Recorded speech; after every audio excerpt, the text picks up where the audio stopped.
This episode is sponsored by Lens Protocol. Lens lets you own your own social media presence, easily monetize your content, and carry your social graph with you wherever you go. That means you, the creator, can focus on creating without ever having to worry about losing access to your account or having to build a new following again. Lens also lets you engage more closely with your fans, directly monetize your work, and if you're a dev, easily spin up a new app with Lens's full suite of developer tools. Lens Protocol is the social layer of Web3. Join the waitlist at waitlist.lens.xyz for the last social media handle you'll ever need.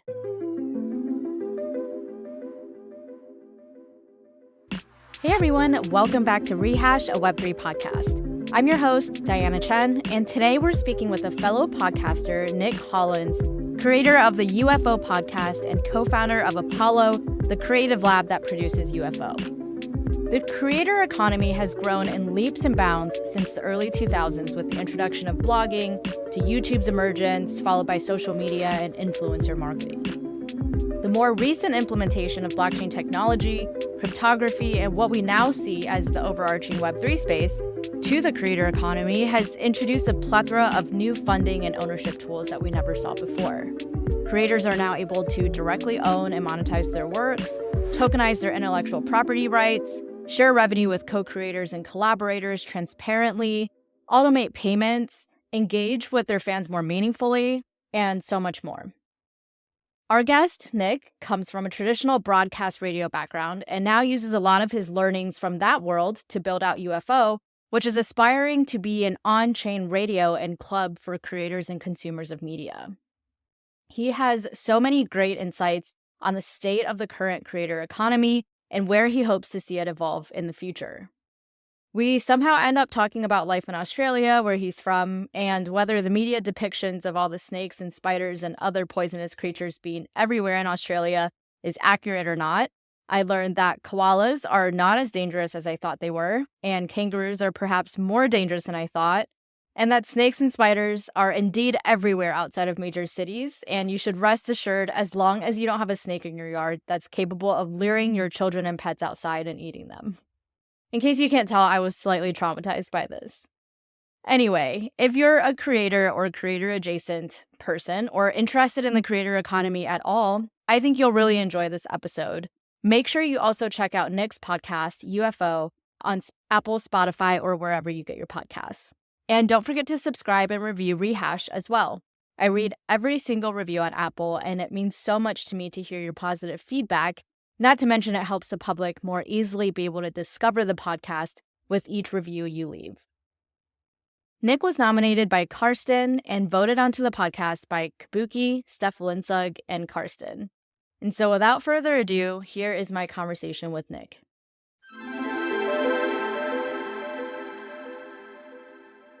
Hey, Nick, welcome to the podcast. So happy to have you today.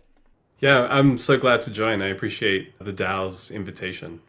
Of course, we can talk a little bit about that more later, but you are actually the point of quite a bit of drama with the joke race this season, and getting you on the podcast wasn't as smooth of a process as people might think with just some votes. So we'll talk about that in a second when we dive into some more things about governance. But today we're talking all about Web3 and the creator economy in general. And you're the perfect person to talk to about that because we're also the host of a Web3 podcast called UFO. And you have your head completely in this Web3 creator space, working a lot with artists and musicians and other types of media folks. So I'm excited to get your take on what's going on in the space right now. To start with, I just love to hear, what have you seen as some of the most exciting projects or protocols in the Web3 ecosystem that are specifically designed to empower creators? Yeah, absolutely. So I would say like Lens Protocol was a huge one for myself. The projects and protocols that we're interested in, we've been actively building with UFO since the jump. So we launched in September, which we were chatting before, I think was a few months or more after Rehash got started. Rehash has a really low ID on Lens as an early mover on there. But yeah, I super appreciate what Lens is doing as far as the Web3 social space, and the open social protocol is such a powerful idea. And so all these apps being built across it and all these different experiments and small dev teams and projects that are actually building in collaboration with creators who are actively asking for things and recommending features, and they're all being built out. So the experimental space there between those actors is producing some really great stuff that I think is exciting for music projects, for art, for media, all types of different things. And then other things that we've been using with UFO since the beginning is publishing on Mira. Obviously, like Mira is a real leading platform for these types of things. Zora as well. I think with the launch of the Zora network as a kind of L2 option on Optimism is unlocking a lot of things. And then other tools like Bonfire and stuff like this is really cool. So yeah, I feel like these different things playing together, and as far as how we're building UFO is building across platforms, I would say. So it's like creating a community and a media project or network that publishes in all these different places and is kind of brought together by a website, which is a central point between all of those things. Also very interested in what Forefront is doing, and Steph from Vessel and Broadcast doing really great things. So yeah, a lot happening. So, a lot of the tools that you mentioned in this Web3 Creator Toolkit are tools that are basically what we already have in Web2, but with a Web3 parallel. So, for example, LensTube is a Web3 parallel to YouTube. Are there any Web3 tools you've come across for creators that you think are completely new and innovative to just the Web3 space? Yeah, I think this question kind of points to the actual, if you like to say, the on-chain media assets themselves. The nature of the works that are being created is the unlock here. So even if it's like LensTube, which is kind of a parallel for YouTube, the fact that you're minting these videos on-chain or wherever you're minting your NFTs or in whatever use case, and the fact that now you can essentially have a collector base. It's almost like a subscriber base of your collectors, and that NFTs can now act like keys to access to future things. Or so I can say everybody who has collected my videos on LensTube or whatever it might be, now I can kind of make other things available to you or whatever it is. So I feel like the fact that that has shifted unlocks all kinds of interesting opportunities. And now Lens Protocol V2 was just announced as well, which kind of has a bunch of new features that people can build out with. I feel it's like it's taken the ability to publish media. I always think of it in terms of printing magazines like decades ago, or I'm building an on-chain radio station now with UFO. So I'm always kind of thinking these old media forms and then translating it into the new and seeing what we can do when we start experimenting with things. But I quite like thinking of, say, Mirror Collects or posts on Lens or NFTs on Zora and stuff in terms of printing a magazine years ago, except now everybody who buys the magazine can represent that on their Web3 social profile. Before, if I'm buying a magazine, no one knows I'm buying that. But now I can represent it online of like, I'm into these things. And so the fact that I can, within a Web3 social graph, discover media and art and music through going on my friends' profiles, seeing what they're collecting or seeing what the trending thing is. I think that's the way that the Web3 ecosystem is kind of an evolution from what was here before on Web2 in terms of discoverability and sharing things with each other, which is great because the whole Web2 thing is kind of based on these algorithms. And as we know, they shift and change so much. So for me as a creator, how do I reliably get my stuff out there to the people who want to see it and have enjoyed it in the past? So I feel like Web3 is starting to open up new ways of doing stuff that makes that a little more reliable. And not only are people collecting your media as it's happening, you can also use these things as primitives to build out your community as well and connect your community with others and that kind of thing. So I feel like that's the big story.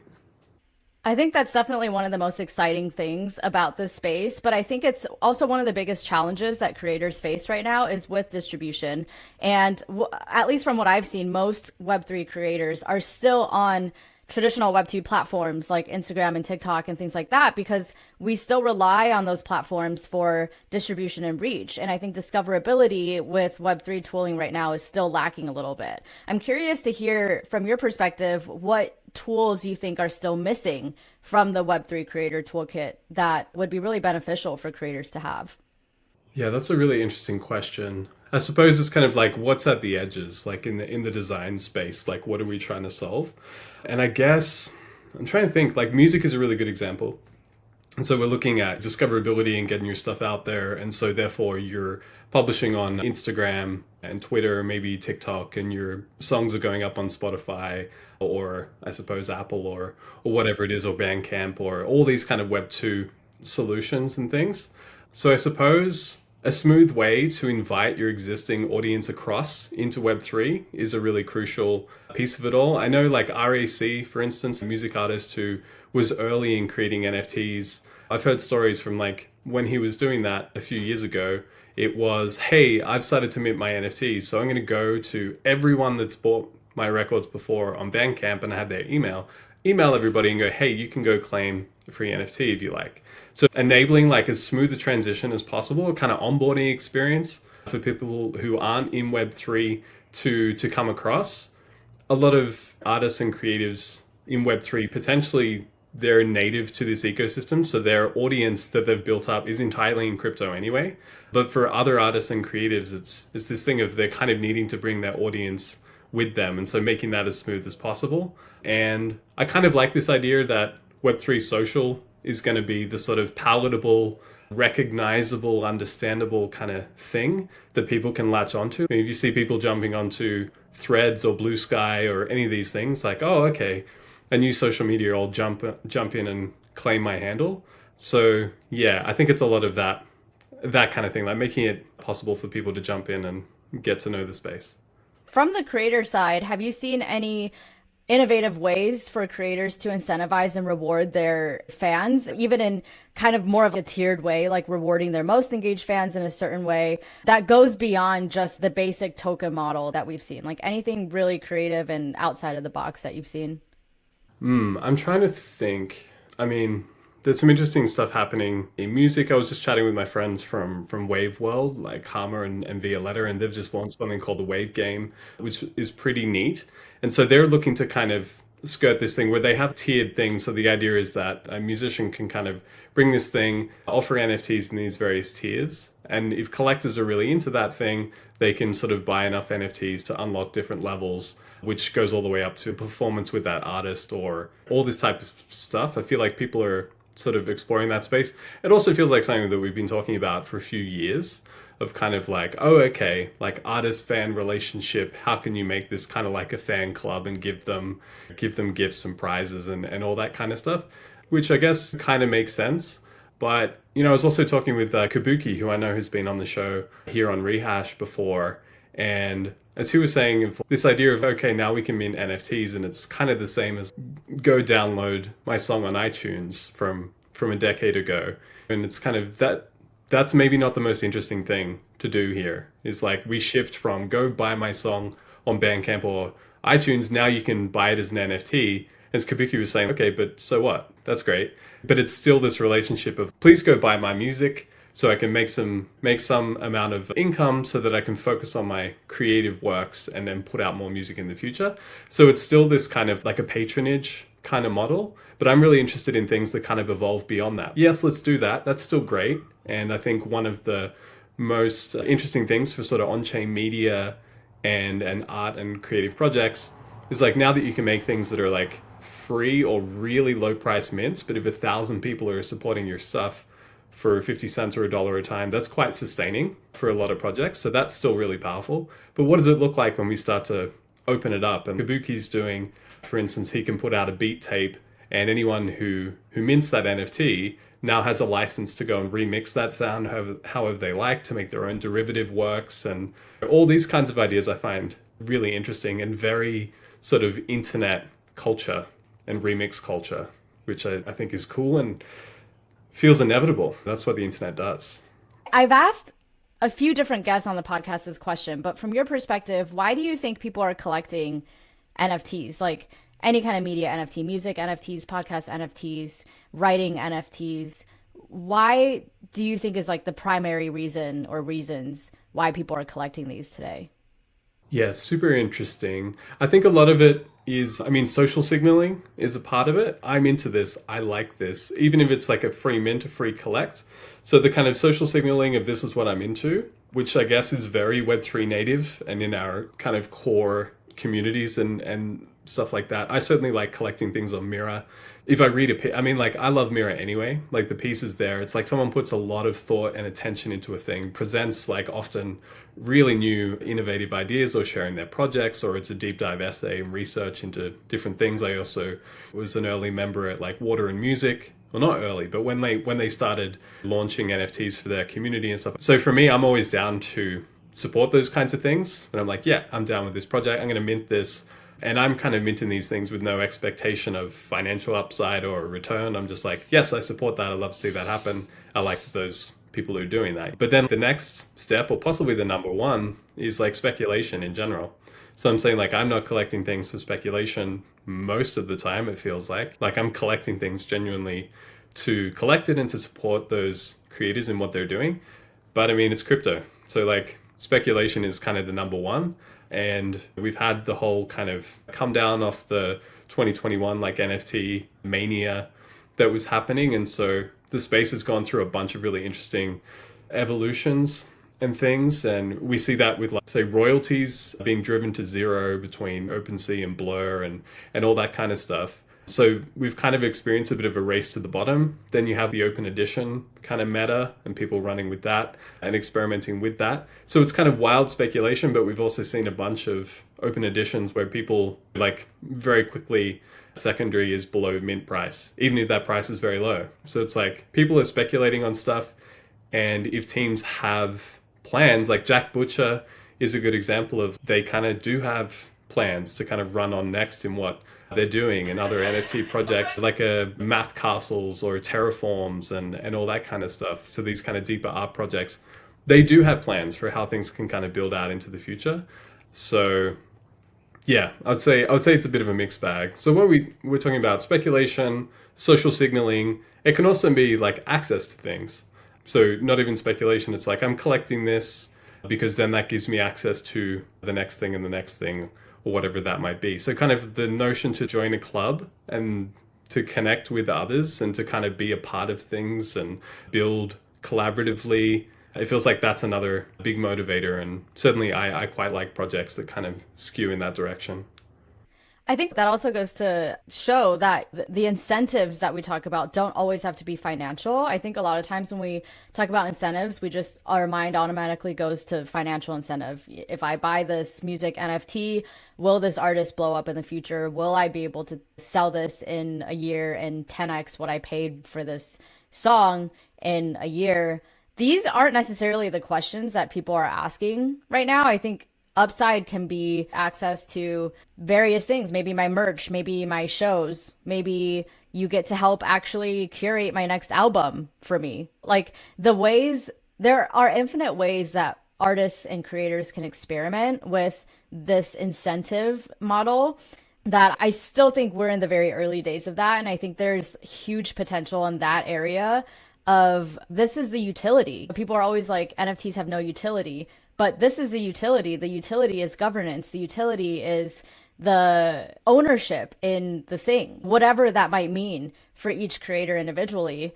But I think that's, in my mind, sort of like the more untapped thing. And I do think it's great that people are collecting media NFTs right now to support their favorite creators. I think that's huge, honestly, because even the fact that people would do that, you can consume music for free on Spotify or Apple or anywhere. And so for people to really make that effort to support an artist, even in whatever small financial way, I think that's huge. And I do want to see more of that. But I also think creators, by experimenting more with these different ways of incentivizing their fans, I think there can be so much more potential there as well. Yeah, I totally agree with that. And the utility conversation is kind of hilarious depending on like the frame that we're putting it in. But it's like, what was the utility of buying CDs or buying magazines or stuff like this in the past? And I guess there was no other way to read that content, and I had to buy CDs because that's how I listen to it or whatever it is. The statistics are kind of crazy as far as like on Spotify. This is a made up number, but it's something like 10 million songs are uploaded a month. It's something ludicrous. And then within that, I've got none of the numbers now. I'm feeling that float away. But it's really high. It's something like 70 or 80% have zero streams, basically. So there's like an insane overabundance of content online in music and in every form. And also in the sort of Web 2 realm, like we don't have that much control over our lived environment on the internet and what we can access. There's things that'll never be shown to you. It's not in your social graph, the algorithm's moving in one way or another. So the fact that within Web3, if you're collecting works by a given artist, let's say a musician, that kind of gets you an invite into their community. You can meet friends, connect with other people. That brings all of their works onto your radar as well. So it's very internet culture. You can kind of explore and dig and find things in that realm. And I have conversations with artists who talk about friends they've made who initially just collected their works. Then they get to know each other and all that kind of thing. So the utility is a friendship potentially as well. Absolutely. Yeah. Friendship is definitely a potential utility that comes out of that. When it comes to community building in the Web3 space, do you think that Web3 makes community building easier or harder?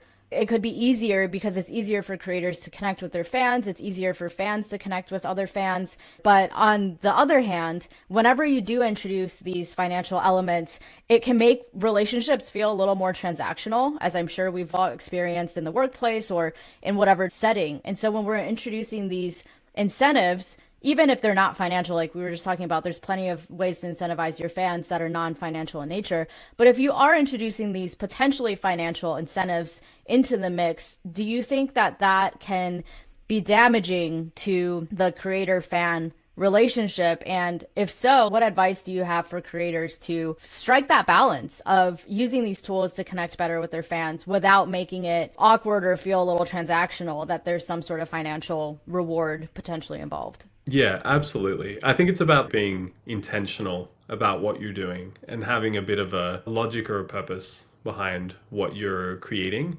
And I agree, this sort of over focus on financialized aspects of things can be damaging depending on what you're trying to build.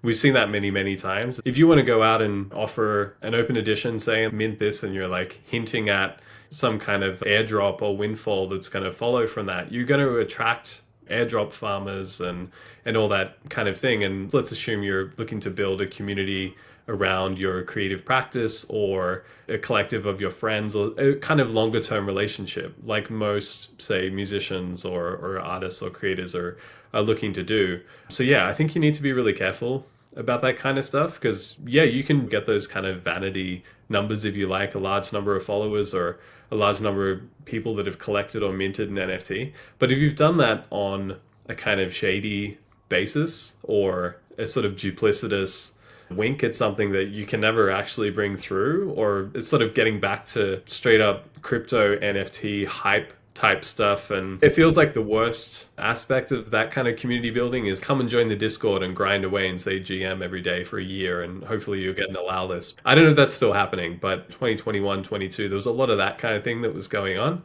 That always felt really gross and not what we're here for necessarily. Rafa, the builder as well, a friend of mine who's a founder of Folklore, a really interesting project. And Rafa's one of my favorite thinkers about community building and stuff like this.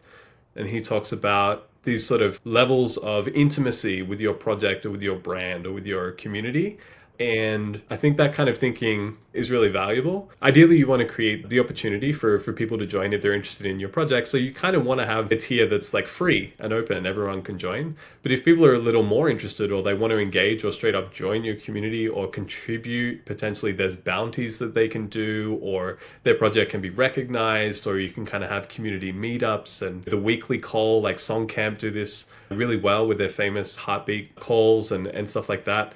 So yeah, I think like being intentional about what your community is for, and it's people's time and attention online as well. And you're competing with literally everything on the internet, right? So ideally you're offering something that's like valuable and purposeful for people's time on this earth. So I feel like coming with that frame is helpful and respectful. I think that's really good advice for creators, especially as the space is constantly changing and evolving. When you think about creators who are just trying to enter into the Web3 space, what do you think are the most important skills that they develop in order to thrive in this space, keeping in mind not just how the space is today, but that the space is changing and evolving so fast. Are there any long-lasting skills that you think it's really important for creators that want to be in Web3 to develop? That's a really interesting question. I guess a lot of it is, doing your own research sort of pops to mind. So kind of keeping on top of what's happening in whatever way is best suited to you. So kind of your skills in processing information and accessing it and being able to find the stuff that's relevant and purposeful for what you're doing is really key. And certainly I find that in my experience, reading a lot, listening to things and keeping up with like new trends or whatever it might be. That feels like a really key piece. And something that I hear from people that are like just joining crypto is just, oh, what do I do? How do I set up a wallet? Or what YouTube channels do I go to? And very often people stumble into not helpful YouTube channels, or you know what I mean? Let's say there are crypto channels that are really focused on financial speculation or what price and what tokens are doing. If you're a creator in the space, maybe that's not the most relevant stuff for you to pay attention to in the beginning.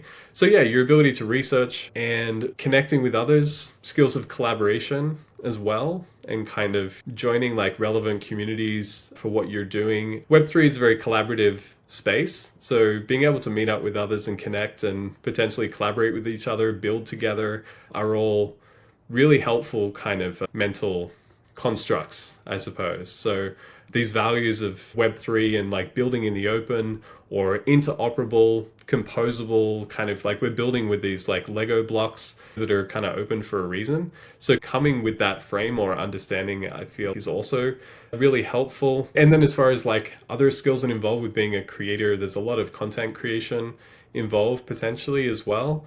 So developing skills and communicating your ideas and being clear about stuff. And if you need to collaborate with friends who've already been in the space for a minute or learning together, that can also be really helpful too. Like sort of clearly communicating what you're doing, what it's all about, making it easy for people to understand. I'm just thinking of it now, but if it's as much as, well, I minted my NFT here and then I tweet about it or I share my NFT on Instagram, you might not get that much traction happening if that's all you're doing. It maybe takes another couple of steps. You mentioned a few challenges with creators entering the space, like basic challenges of even setting up a wallet, figuring out how to connect to all of these decentralized apps and things like that. What do you see as the biggest barriers to entry for creators that want to participate in these Web3 creator models and platforms? Would you say that's it, is just onboarding, or are there other challenges that you see as well? Yeah, I guess that's a really big one. Onboarding, and it takes some reading, if you like initially to kind of get across things and get to understand it. And so setting up a wallet and getting an understanding of what it is and how to kind of take care of your own security and sovereignty. Essentially, if you send a wrong transaction or you send something to the burn address, like no one can help you. That's what it is. There's no support line for crypto a lot of times. So, yeah, the onboarding curve on the way in is probably a huge challenge. Beyond the rest of that is being able to avoid scams or getting hacked or all that kind of thing. So like really being mindful about your security and understanding the technology to a certain extent is all super crucial. And beyond that, I guess it's also kind of getting to know the culture and the feel in the space. So if you're going to come out and create your first NFT and put it up for sale at 20 ETH, that maybe doesn't make sense. So kind of getting a sense of how things work and what it is also super helpful.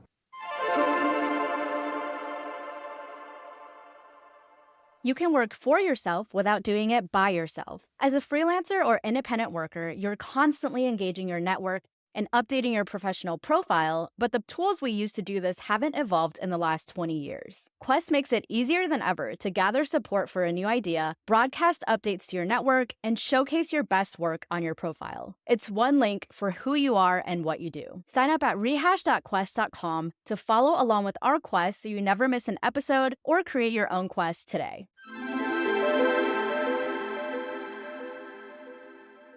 Looking ahead to the future, which aspects or areas of media do you think have untapped potential to utilize and benefit from Web3 tools? And also on the flip side too, looking at the Web3 tools that we have, or just Web3 space in general, which areas of Web3 do you think have untapped potential to utilize and benefit more from media? video from the jump. I mean, like the internet runs on video. So kind of bringing that into crypto and playing all these sort of like Web3 games is huge. We've all been here navigating the internet on the basis of we upload stuff to YouTube servers or into the TikTok labyrinth or all that kind of stuff. So it feels like video is an extremely high use case potentially. I'm quite fond of podcasts as well. So kind of audio and all that is also quite untapped. And what if I can, something as simple as I subscribe to this podcast on Apple or Spotify that I really like, but now potentially I can meet other people who like the show. We can spin up our own community even without asking for permission from the actual show, but we can connect together as like collectors of this thing. We can launch our own things from within that space. So it's kind of the open composability and potential for communities and all that kind of stuff. I've seen some good ideas lately as well about, wouldn't it be cool to be able to prove like proof of listen or proof of collect or all that kind of stuff? And I listened to the last 5 episodes in a row. Maybe that unlocks a little badge, which gets me into the keen listener little subreddit style group. It's anything that you can imagine. Like we've all grown up with the internet and now we can kind of play completely new games. Whereas before we're either building on our own server that was kind of closed off and you'd need to make some kind of splash on Web2 social to invite people to come over and check out what you're doing. But now Web3, you're publishing things into a running stream of interconnected meaning and context. And so potentially your works can be discovered because let's say I have a guest who comes on UFO and someone might discover that because they've collected a piece by that person on Mirror. You know what I mean? So the kind of interrelated connections feels like a huge space. And Web3 social in general, I feel like is going to be absolutely huge. And with Lens V2 just being announced is really exciting. We're kind of mapping across that via Zora and Mirror across to Farcaster and sort of connecting across this entire graph. We're in the early stages of what that can look like. So I'm super excited about that. And also the kind of just Lens on its own, the fact that I can publish on any Lens app and those works show up on every app that's built on Lens is like kind of astonishing. And that my subscribers go with me to any app on Lens is hugely powerful. Getting started on Lens back in like September 2022, like that on its own was just like, whoa, that's super cool. Like I can post a video to LensTube, but here it is over on Lenster and the other apps. And I also want to quickly shout out Orb, the app that's built on Lens as well, because they now have the community feature there. We're going to launch on there soon, and other people have been as well. But the sort of the token gated community space, which you can do roles and permissions for the members of that community. Really powerful things can happen there. And I guess that runs via like Autospace and creating badges based on, doesn't need to be financialized basis, but it might be like showing up in a space or kind of contributing and things like that. Maybe you can earn badges and then that gives you certain access within that community. And then Guild for managing all of these like permissions for your community. The fact that these are all tools and protocols and apps and platforms built by different teams, but they all work together is magical. It really is. I love the Lens shout out, and we're on Orb. So if you're listening and you're part of the Rehash community, go download Orb and join our community. And I know they're launching soon. Actually, by the time this episode comes out, they probably would have done this already. The ability to have public and private communities within the Orb community. So you can have public channels that everybody can see, and that's good for discoverability. And then you can also have private channels to reward your community members for certain things. So for instance, for us, if you join our Orb community, we'll be posting sneak previews of our podcast episodes ahead of time in the private channels for our members to see, as a little way of just rewarding them for being part of the community, and a fun little thing for them to have an exclusive before it goes out to the public. So yeah, I mean, I'm totally with you on that. I think video, podcasts, more multimedia, all of the tools. I would love to see a lot of these tools working together as well. So like Guild being integrated with Lens apps, being integrated with all these other things that you said. If all of these can work in conjunction, then the possibilities are really just endless. And speaking of Web3 Social, this actually ties us nicely into our questions from the community. Our first one is from Louis, who wants to know, what Web3 Social feature are you most thankful for? That's a great question. Hello to Louis as well. He's a friend. Free collects are awfully good.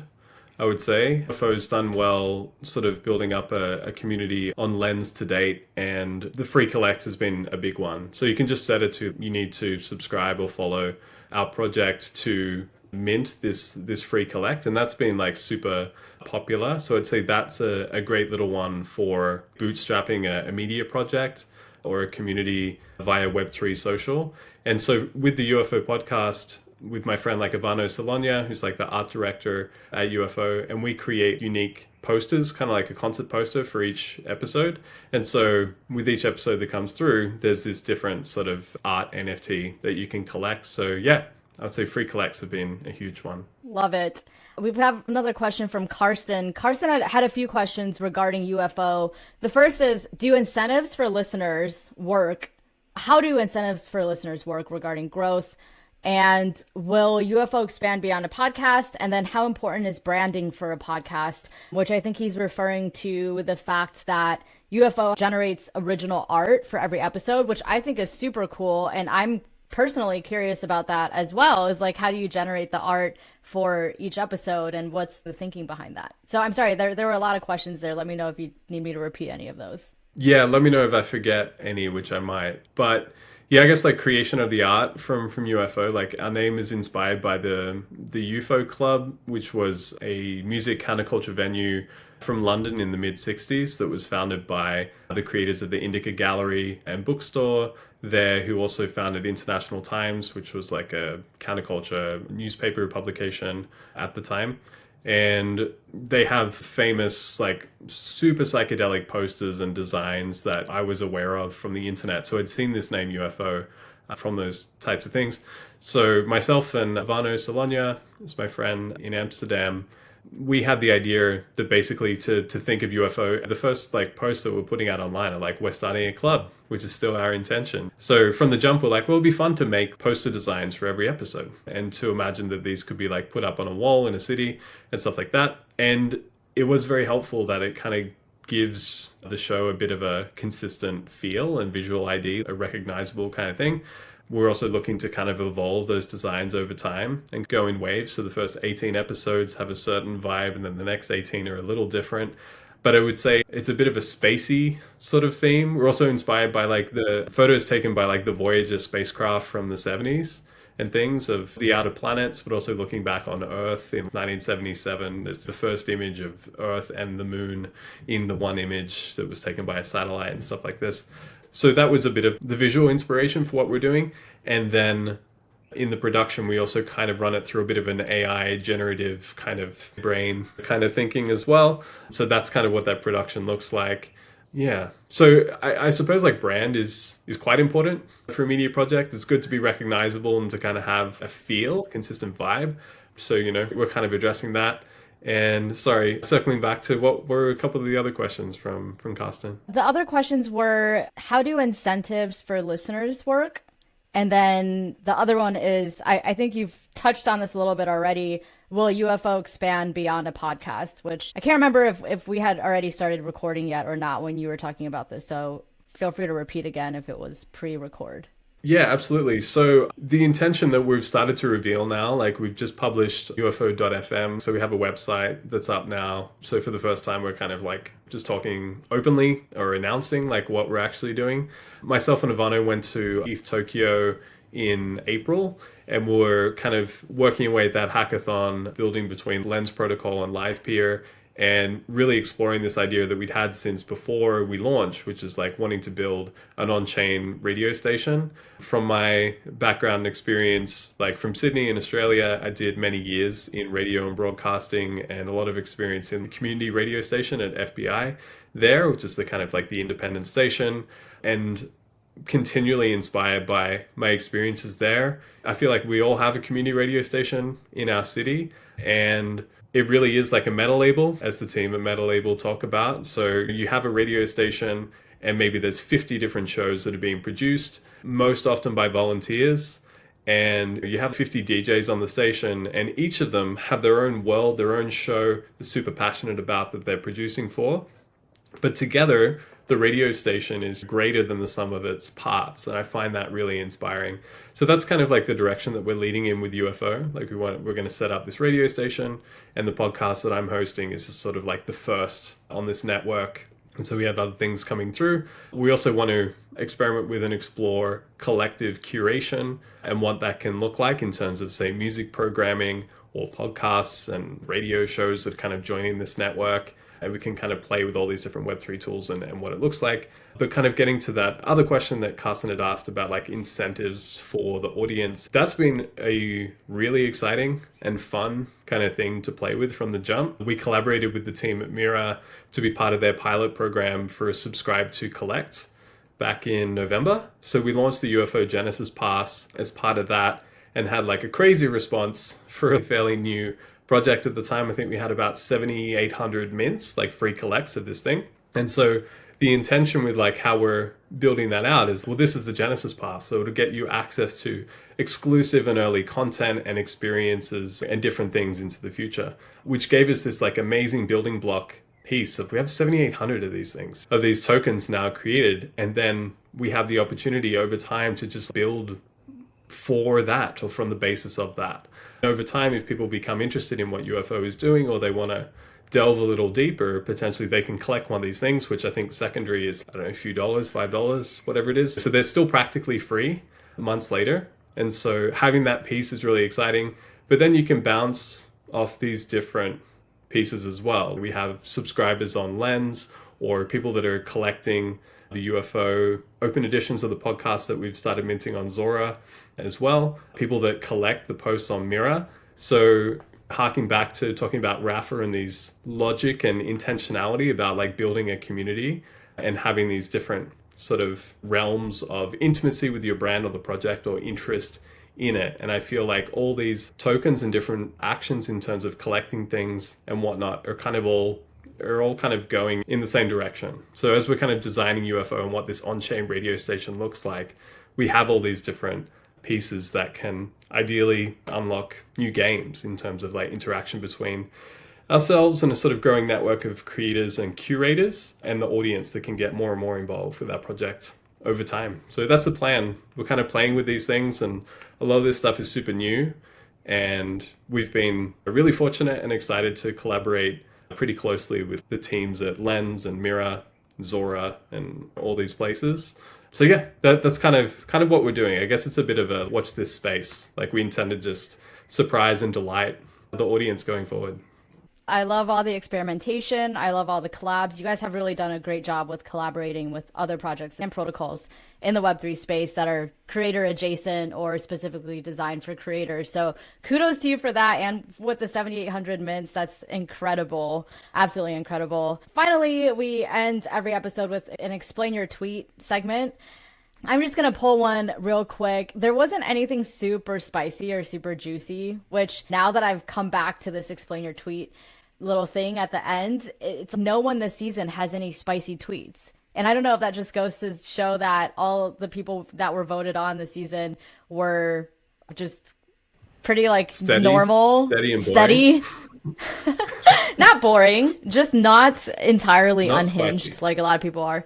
Not too spicy, which we like that. I was just talking to Blake last episode about that, and she was like, man, people want more unhinged content, don't they? And I'm like, yeah, but also it's kind of a good strategy to not have anything too unhinged on Twitter because people will come after you. But anyway, so this one that I pulled was from September of 2022. You said, just got back to Australia after 3 months and have already seen snakes, spiders, koalas, possums, and horses at our new place. There's a giant snake in the roof. I have an irrational fear of snakes. Like, irrational. Like, when I was a child in school, like in our science textbook, there would be a lot of photos. I would have to tape shut the pages with photos of snakes on them so that I wouldn't accidentally flip to them, because that's how scared I was of snakes. So it's just been this lifelong irrational fear. I cannot even imagine walking around my house, like having a snake in my house. Are snakes really just everywhere in Australia? Because I've never been, and this is kind of like the stereotype that people say is there's just snakes and spiders and creatures that'll kill you everywhere. But is that really true? Yeah. To a large extent, that is accurate. Yes, pretty much. I Like live. all like everywhere in Australia or just in certain parts of Australia? It's kind of everywhere, to be honest. God. Yeah, I don't care for spiders particularly much, and Australia has, I don't know, 8 out of 10 of the deadliest spiders in the world, and we have, I don't know, 4 out of 5 of the deadliest snakes. So yeah, like explaining that tweet a little with my family, we were over in Europe for a few months last year, traveling about. And then when we got back in September, we were immediately moving house to a new place. And we were living very much in the country, so not too far away from the small town that I'm currently living in. But when we got there, there were 4 to 5 diamondback pythons just Oh my living at the God. house. They are over 2 meters long, giant, huge, like this, like huge, fat, crazy anaconda looking snakes. And so that was a bit of a surreal wake up call as we're recovering from jet lag and everything. So I learned a few things about snakes. First of all, so we had horses over the back fence as well. That's why they were there. It's in koalas. This kind of Australian wildlife was just like showing up because the place was kind of a bit like a farm, right? It was properly out in the country there.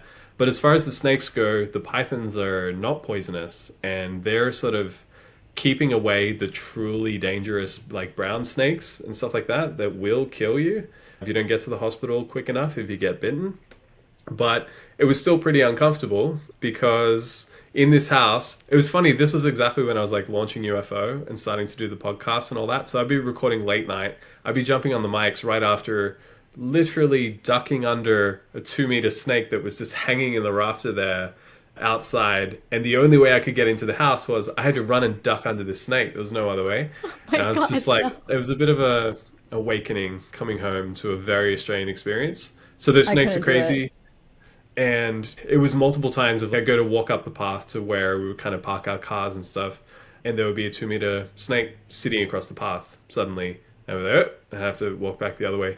So there were multiple times that I almost stepped on a giant snake to the point that you just are always looking on the ground when you're walking around. So happily now we've moved back into the small town nearby to where this place was, which was amazing, but it did have giant snakes. So is it just that everybody that lives in Australia has become immune to snakes and spiders? I could never. Oh God, if I walked to my house and there was a snake dangling from my rafters and I was walking to a podcast, I would absolutely not make that podcast interview. Absolutely not. There's no chance. So I assume everyone who lives in Australia has to be somewhat okay with regularly encountering these creatures. Yeah, something to wrap your head around. It's pretty crazy. I was chatting to my friend Charlie Waterhouse from Rebellion, and he was like the first guest who came on UFO way back. And I remember because I hung out with him when I was in London not long before we got back. So when I was like looping back with him to record one of these early episodes, he's, "Hey, how's it going, man?" And I was just telling him about all these snakes. I'm like, "Dude, you you would not believe what's been happening." He's having a similar astonished reaction to you. It's just the most Australian thing possible. I guess we get used to it, but also like the spiders as well. The spiders can be in your house. They can be hiding. So I used to live in the Blue Mountains outside of Sydney. And it's this old thing of every night when you go into bed, you kind of need to take the blankets off and check your bed and everything, or check the room. I feel you're just getting more and more stressed out as I explain this. Yeah, very much so. Can you tell by my body language? I'm like It's a thing. shriveling It's up and cringing. yeah, yeah. Again, I don't like spiders. So the kind of the protocol of you need to check your bed. And when we moved out to the Blue Mountains, the first night there was a really dangerous spider in our bed, and then never again. But the very first night when we checked it, there was like a lethal spider underneath the pillow. No one's going to come to Australia after this episode. There's great white sharks and dangerous sharks at the ocean. In the north of Australia, there's also dinosaurs, like giant crocodiles, right? That are dinosaurs, and people are just cool with it and they go swimming anyway. I wouldn't do that personally, but yeah, it's a thing. But North America has bears and stuff, so you know what I mean? It's all relative. Yeah, it is. I live in bear country, and I don't know. It's just this irrational fear of snakes that I can't get over. There's nothing I'm scared of more than snakes, even if they're not poisonous. It could still choke you out, right? Or something. Like it can Yeah. kill you in other ways than biting you. I'll tell you what, so I have a young son as well, who's about 18 months or two at the time. And so when there are all these giant snakes there, And imagine this, like I'm calling the kind of the estate agent for the place where I live, and we're like, hey, so there's a bunch of giant snakes here. What's going on with that? And he kind of laughed me off the phone. Yeah, welcome to the bush, mate. I was like, oh, thanks for that. I thought there'd be some kind of, you would help us a little bit. So then we're calling out to these various like snake catchers and handlers who can help with stuff. And so I'm calling these amazing people who this woman's answering the phone. She's, oh, okay, I'm out at this town at the moment. I'm capturing a giant brown snake in someone's backyard. The brown snake can kill people straight up. She's like, I'm over here right now. Maybe I can come to your place in the afternoon kind of thing. And she's like, oh, okay, diamond pythons. That's going to be pretty fine. So that's what she's kind of explaining. Look, they're not poisonous and all that. They're actually pretty chill. Like they want to avoid you. And also, crucially, they're not hunting your son. That was a big question for me, because snakes will actually like tempt pets out of people's houses, right? That's a danger. So there's a cat or a dog or something like that. They can kind of come to the window and kind of, yeah, that's what they're trying to do. That's what a snake's trying to do, right? So This is getting scarier and scarier by the minute. it gets worse before it gets better. Yeah. But yeah, so I was kind of like, I was just like making very clear, it's not hunting my son, correct? And they're like, how old's your son? I don't know. He's way too big for them. Don't worry about that. If he was younger, yes, no. But his size, he'll be fine. So I did actually calm down a little bit when I was sure that they weren't hunting my son. It sounds extra crazy when I say it out loud. I cannot wait to send this episode to Christina Beltramini from Lens because we've had She'll this. confirm all of this. Yeah, but she gets so upset with me every time I say good things about New Zealand. And Christina and I have gone into some beef over that because she thinks Australia is the best. So I can't wait to send this to her and just be like, see, I told you. This is why. I mean, Australia is the best despite all of these snakes and spiders. There's snakes that can kill you. But despite all that, it's amazing. Eventually you need to leave the Shire and head out into the world. Go meet the elves. Yeah.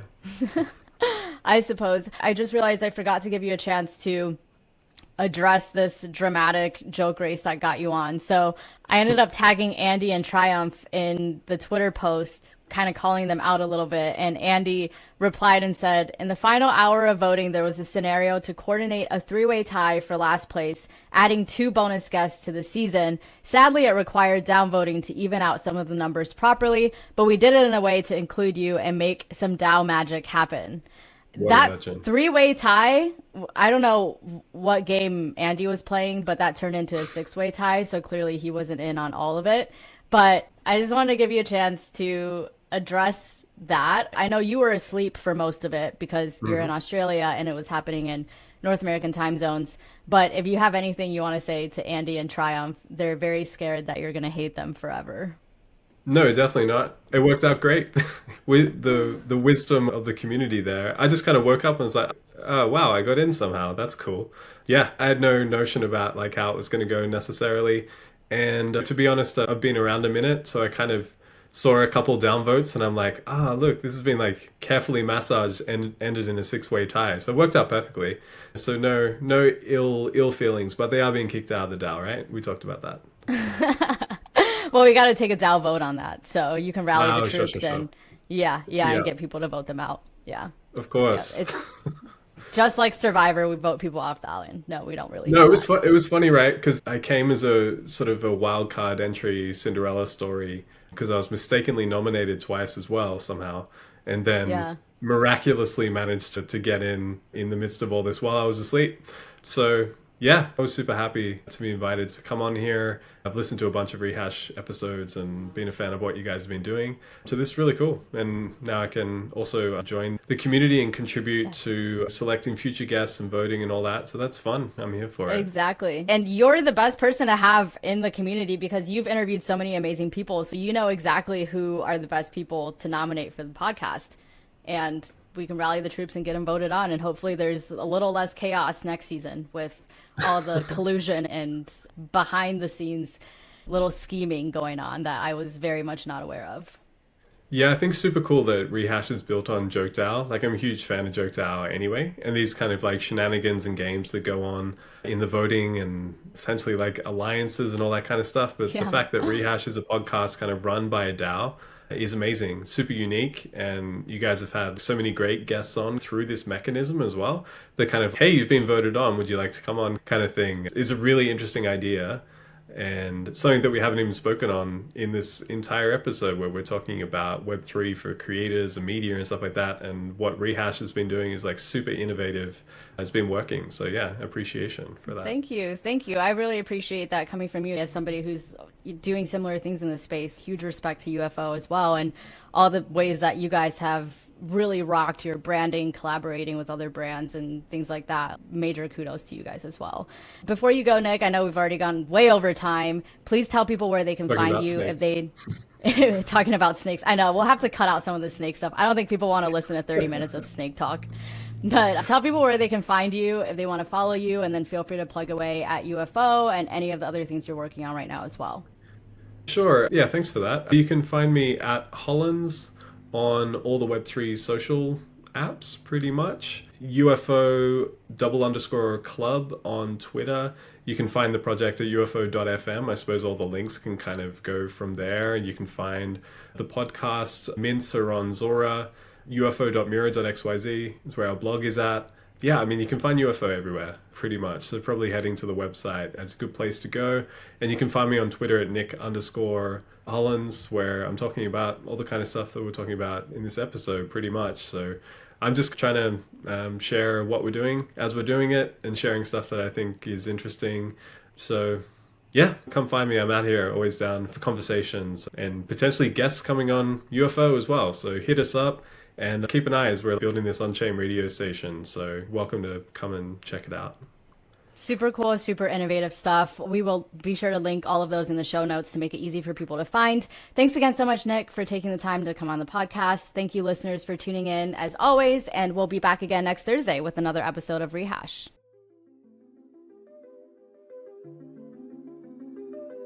Thank you for tuning in to this episode of Rehash. Rehash is hosted, produced, and edited by me, Diana Chen, and sponsored by Lens, LivePeer, Quest, and Lore. Rehash is also supported by our community of NFT holders who curate our guest lineup each season. To get involved, head over to our website at rehashweb3.xyz and collect this episode as an NFT. Anyone who collects an episode becomes part of the Rehash community and will be able to nominate guests for future seasons. To learn more about how to become a guest on the podcast, go to rehashweb3.xyz/podcast. And to learn more about sponsoring the podcast, go to rehashweb3.xyz/sponsor.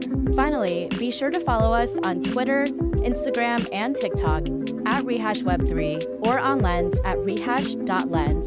And don't forget to rate, review, and subscribe on Apple Podcasts, Spotify, or wherever you get your podcasts.